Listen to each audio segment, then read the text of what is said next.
Hey, what's going on, everybody? What's going on? Take your time to come into the chat. Hear ye, hear ye. We are having a gathering of all intelligent Black people that want to have an intelligent Black discussion. So if you're Black and intelligent, come on in.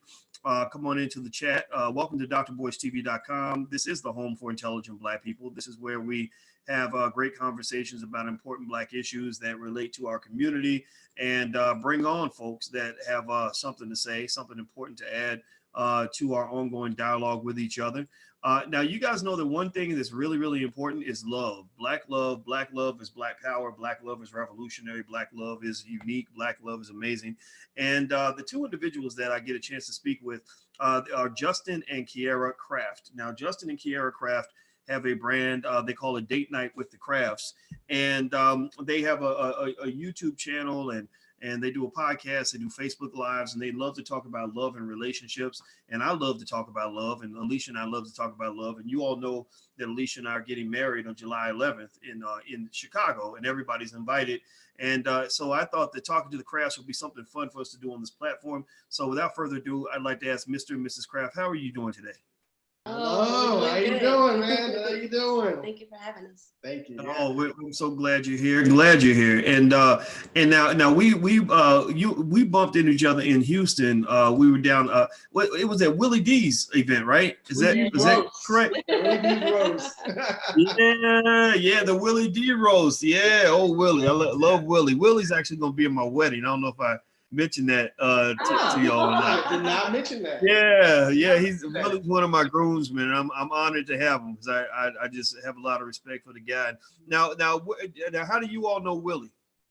Oh man, long story. I'll keep it short as possible. But I do music on the side, and so I ran into Will a long time ago. He was coming into a car dealership to buy a car for some rap video or something like that a long time ago. And someone said, oh man, Will and Jay Prince is coming up here. So I was like, you know something? Ghetto Boys is one of my favorite groups. So I was like, let me wait up here and give him a CD, talk with him when he gets up here. And sure enough, he showed up, gave him a CD. He called me the week later and said, man, I like what you got. And let's hook up and talk. And then actually we became friends. And we did some music together, but the majority of the time it was just friendship. He loved the way, he loved my mind. I loved his mind. Me and him clicked on different levels about all types of things, family, the experiences of our lives and all that, and we came into it. So yeah, well, he's a good guy and just a smart guy too, and I have a lot of respect for him, and so any friend of Willie's is a friend of mine, and so I want to let's start here then. So the question of today that you and I were talking about before, and I'd love to get your take on this. We can jump right into it. Is the Black church? There's a woman, I think her name was Deborah Cooper, and she wrote an article a couple years ago, and she titled it, "Does the Black church keep women single and lonely?" Now, Deborah's argument, which she's a pretty strong personality, almost to the point where I had to tell her, I said, I think you kind of hate men a little bit, just kind of pissed off, but she made some really good points where she kind of felt that, at church, there's this constant management, if you will, of the women, where you have the men on the pulpit and the deacon, et cetera, some of whom, not all of whom, but some of whom, are telling women that you can't date a man unless he goes to church, unless he quotes the Bible, unless he does this and does it and does that. And some people feel that it's kind of keeping a way of keeping the women to themselves, because we all know that you got those men in the church that just, in fact, I had a friend one time that literally said, this was back when I was much younger and single, and I'm gonna just keep it 100. He said, Boyce, if you want to get all the vagina you can possibly handle, just go to church. I was like, but I don't want to go to church. He said, no, go to church and just play the game. Swing, throw your hands in the air, roll around in the aisle, sing hallelujah.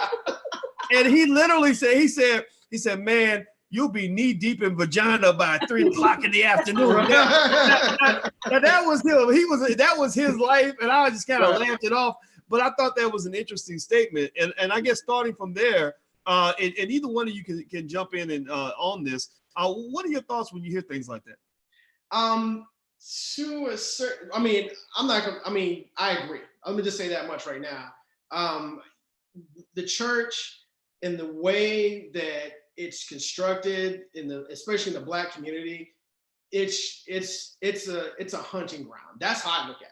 You know, that's my personal opinion. I know, like I said, some people may not agree, but you know, you may not agree. I don't agree. But it's a hunting ground because people take advantage of the situation. People are going to take advantage in any situation. Right. I don't know that I would say that it's to keep them for themselves, but I do feel that it does perpetuate women being single and lonely, because a lot of the times, a lot of women in church want a man who's just like Jesus. Yeah. So the amount of the moral code that he's, compared to and all of that is so high that it's just, the bar is raised so high, it's like he's gonna fail. He's gonna fail. Then that sets up the preacher to win. Yeah, because the preacher in their eyes is on the same level as Jesus, because he's Jesus' spokesperson. Yes, Jesus is speaking through him. Yeah. So he's conduit for the message, which makes him holy. Yeah. And a man is not gonna ever be holy, No. So yeah. I think another thing too, I'm sorry, I didn't mean to cut you off. I think that with Christianity too, it's like you have, at least with my particular experience with it, you have God, and then you have the man and the woman and the kids. Yeah. So even in a man's household, he's not allowed to be at the top of the food chain. Right. He's under God. He's under God. And he can't even really run his household in a manner that he sees fit, because God is running his household. Yep. And if it's not a tangible thing that a person you can see or touch, then like, who's really running this household? It's the person at that church. Exactly. Speaking for God, then, that you can see and you can touch, that's dictating, the flow of your house and the rules of your house a lot of the time. Exactly. So in other words, someone could say, you know something, Watkins, I feel like through God, I feel like you're not doing X, Y, and Z. Yeah, for your family. I'm speaking for God, and God's telling me through me to you. Yeah. And that's where that control method comes in. And then that woman watching that is like, you better speak to him and listen to him, because he's a messenger of God. So it's placing another person higher than you, even in your own household. And it's not another person. It's another man. Another man. That, and I think that's important. What this makes me think about in terms of stream of consciousness is, I've run into situations where I can see the Black church influence on some of the women that maybe listen to the things that I say and follow me. And there is a type of authority and a trust that a pastor figure gets that other people can't quite get, right? And admiration, if you will, So in my case, it's clearly not from something I say about the Bible, but maybe they see me as a financial preacher or as an intellectual preacher, right? And I've had situations where I had to really go out of my way to make sure that woman's man doesn't feel disrespected by the way his woman responds to me.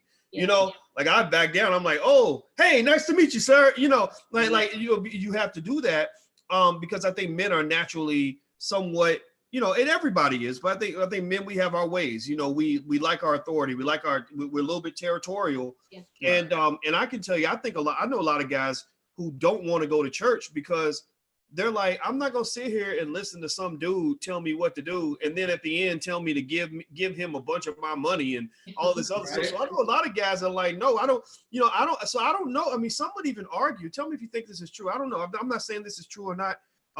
Everybody in here, please leave your comments. But I almost wonder if alpha males are really attracted to church. If church attracts beta males or feminine males more so than alpha males. Like you really an alpha, like you really a leader.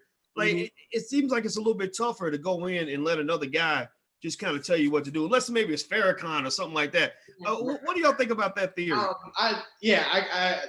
It's one of those things. I'm an alpha male type, just being honest.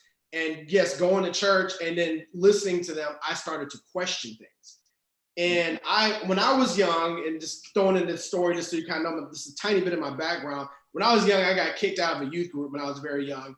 because at that time I was like 9, 8 years old. I questioned what they were doing because they were asking for a lot of money. And this was supposed to be a youth group for underprivileged children and poor children, because I grew up dirt poor. And we're supposed to be able to come there, stay the night, hang out on the weekends, to keep out of trouble, to keep out, do all those other things. And they kicked us out because we weren't paying money at the time. Mm-hmm. And so, but I questioned that. And I was like, well, why is this? Well, why is that? And automatically I started to break apart what the structure was. I started to see things as a very early on as a child of what they were really doing. And I think that plays part of it, because the alpha male is going to come in there and he's going to look at it and he's not just going to obey. Yeah. He's going to take a step back and go, what's really going on? Why are you questioning this? Or why is he doing this? And then that kind of breaks it apart, because they have to have full control in everything they do in order for this thing to work. So interesting. So Mrs. Kraft, what are your thoughts on that? It seemed like there was some, I sensed some disagreement between the two of you on church and how it impacts relationships. Well, I was raised very religious, and we didn't go to church, but our family structure was like we had a spiritual leader, a head figure, who for the most part dictated to us the word of God. And my mom, being a single mom with 5 kids, we were very drawn to it. Obedient, yeah. Okay. So marrying Justin and bringing Justin into my family was challenging, because he bucked and I wasn't allowed to buck. So when he would buck, it was like the pressure was put on me to get him in check. Exactly. So much so to the point to where I've had to leave my family in that way, because I couldn't maintain my marriage. Like most of the marriages in my family, with the exception of maybe a few, are over, because the men who have come into my family couldn't accept being under another man's thumb in that way. Exactly. To where this one man is running everybody's household. And it was like that. Yeah, it was very much so like that. It was very much like that. And that is very disruptive. It is. Because what happens is, you get pointed at and going, well, he's unfit for God. Yeah. The guy that loves you, that wants to take care of you, wants to look after you in his own way, now he becomes unfit for God. Yeah. He becomes against God and his will for simply doing that. And that's where, like I said, the alpha male will start to clash with the head of the church at that point in time. And then the confusion comes in is because we're not supposed to question God. So if, according to, Christian belief, so if the person who is a conduit, who is speaking for God or is God's messenger, is saying, God told me this, to buck it or to say I don't agree, is almost to say, I don't agree with you, God. Exactly. So that was becoming such a problem at a point to where I had to remove myself from that part of my family structure to keep my family together. Yeah. Interesting. Wow. Well, I want everybody who's watching, first of all, if you could, please hit the thumbs up button, hit the share button, hit the subscribe button. If you're watching on Facebook, please share to your page. If you're watching on Twitter, please retweet. If you're watching on YouTube, please hit that thumbs up button now. Hit the notification button and the subscribe button. Also, I want you to know who I'm speaking with. I'm speaking with Justin and Kiara Kraft. They have a podcast and a website called Date Night with the Crafts. The URL is datenightwiththecrafts.com. That's datenightwiththecrafts.com. And also, in case you guys did not know, with our film division in Boyce Watkins Films, we did make a film about Black love called The Black Love Blueprint. If you want to go actually watch the film, you can actually watch it for free as part of some stuff we got going on. Go to theblackloveblueprint.com, THE, that's theblackloveblueprint.com. So let me throw this at you.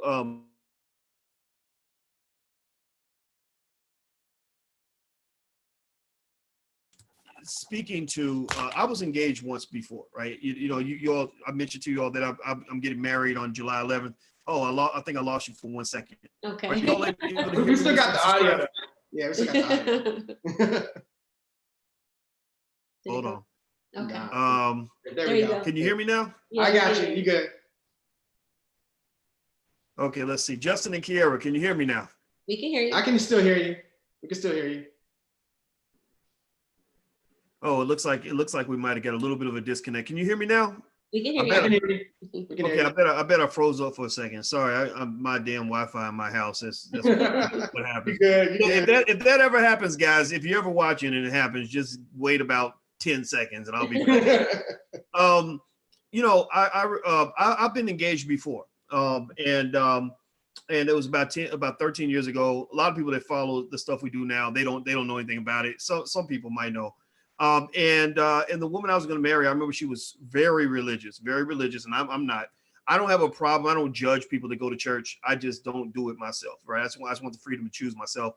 And I remember I said to her, now she loved Jesus. She loved us some Jesus. And I remember one time, and I probably should have said it a different way, but I remember I said, I feel like when I'm in the bed with you, and that there's another man who's taking up 80% of the bed, and I gotta sleep at the foot of the bed, you know, and his feet are like, and Jesus is that other man that's in the bed. Like that's the man that's always there in our relationship, where ain't no room for nothing but like I can't question him, I can't compare to him, I can't challenge him. You know, like we both must follow him. And I said, I feel some kind of way about that. Now, I think she was very offended by that. And you all can imagine how it ended. We didn't get married, but she was a wonderful lady, one of the greatest human beings I ever met. But I just remember feeling that kind of way. And I think I felt right when I said it. You know, I didn't feel like I didn't mean to hurt her feelings, but it was what I felt. And I shared that. What do you think about that? I mean, how do you balance that? You know, with the fact that Black women are actually the most religious group of people in America, and you got a lot of men who might feel that same way. It was a little difficult for me in the beginning, and it was very similar. It was very similar. Kiara was highly, Jesus came out of her mouth about 100 times a day. It was. I was trying to save some souls. Yeah, Kiara was a disciple of Jesus. Yes. Not just a regular into Christianity. She knew the Bible inside out. She followed Jesus' words down to the letter of the gospel. Wait, I still do. Still do. Right, she's trying to still do. But it was a little difficult at first. And the way I had to deal with it is I had to just carve out that time. Yeah. That was the biggest thing for me. I had to show her my strength. There's a lot of things I had to do. It's conditioning. It wasn't that over a time. It wasn't your strength. It was your truth. Yeah. It was your truth. There was so much contradiction in my life growing up religious. And in you, I saw truth. It was the first time in a long time that I saw truth.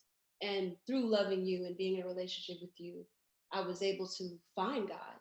Right. Because before then, I was more of a fan of God than an actual follower of God. Right. So through loving you, through understanding who God really is outside of the lens of my family, outside of the lens of religion, helped me to find that balance, because it was nothing that you could have said. You had to show me. Yeah. Yeah. Because you can't really compete with that word. That word is so powerful. Yeah. And if you've become a person that's so connected to that word, you know, it's hard to be human. You know, the funny thing is, I mean, I think back on it, I truly don't know how I overcame that. I guess you're right. It was the truth. Yeah. It was I just really showed you myself and stuck with my guns on that.